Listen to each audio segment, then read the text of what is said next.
A visão. Os olhos são protegidos pelas pálpebras e pelos cílios. Além disso, cada vez que piscamos, certa quantidade de lágrimas espalha-se sobre a superfície do olho para protegê-lo. Quando um corpo estranho entra nos olhos, a produção de lágrimas aumenta automaticamente. Isso também ocorre quando passamos por fortes emoções. Além de impedir que as camadas externas dos olhos percam água do cérebro, as lágrimas possuem substâncias que atacam as bactérias.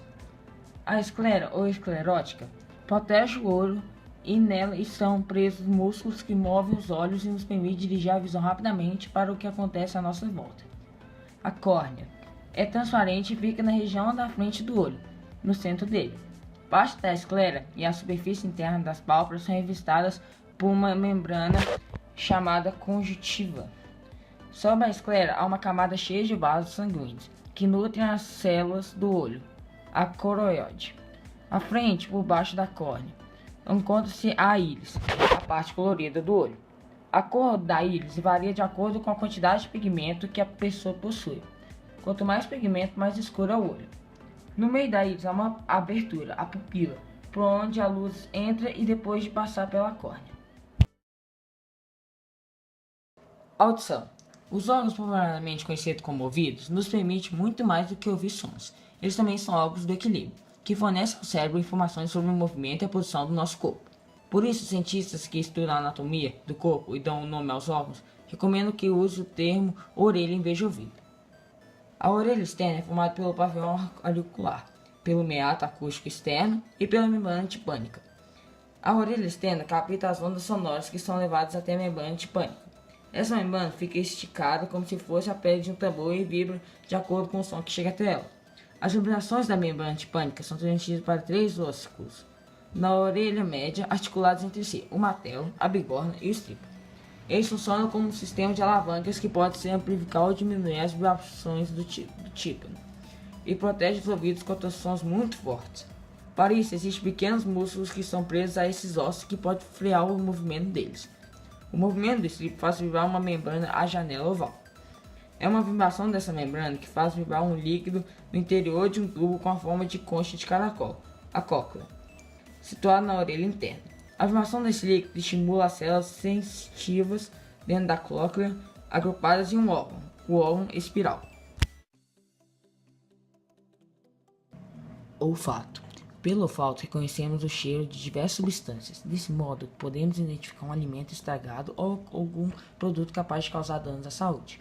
No entanto, é bom lembrar que nem todas as substâncias perigosas nem todos os alimentos estragados podem ser identificados pelo cheiro. Nós só podemos perceber o cheiro porque as substâncias soltam partículas no ar.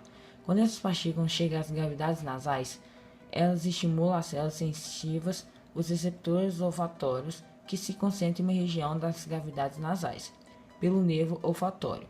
Essas células mandam mensagens ao cérebro que nos permitem identificar o cheiro da substância. O olfato humano não é tão desenvolvido como o da maioria dos mamíferos. Ainda assim, temos cerca de 16 milhões de receptores olfatórios, que possibilitam uma percepção de cerca de 10 mil odores diferentes. Boa parte do que conhecemos como sabor de alimento deve-se ao olfato. Com o nariz e os olhos tampados, pode ser difícil de distinguir, só pelo gosto, uma maçã de uma cenoura.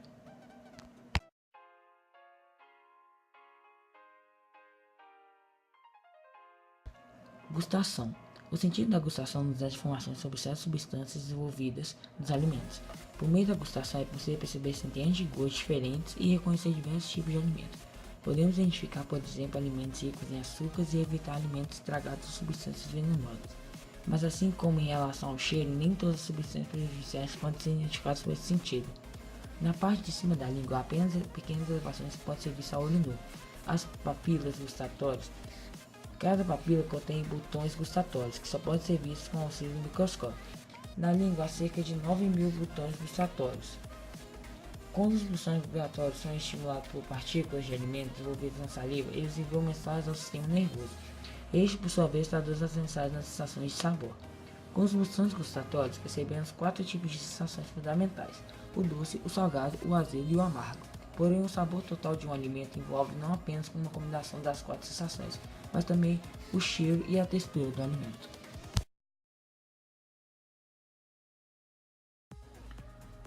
sensibilidade da pele. Do contato agradável com a pele de outra pessoa até a dor de uma queimadura, a pele nos dá informações importantes sobre o mundo.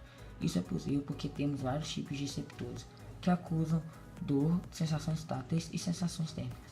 O tato é uma percepção de que algo tocou nossa pele e de que esse toque ocorreu em determinado ponto dela. Entre os receptores do tato, por exemplo, encontra-se a parte de cima da derme, aqueles que são muito sensíveis a toques leves, que fornecem informações sobre qual foi o ponto tocado. Há também corpúsculos que estão situados em áreas mais profundas e acusam pressões mais fortes de um objeto sobre a pele. Os receptores acusam a dor são determinadas células nervosas que estão espalhadas em vários tecidos do corpo.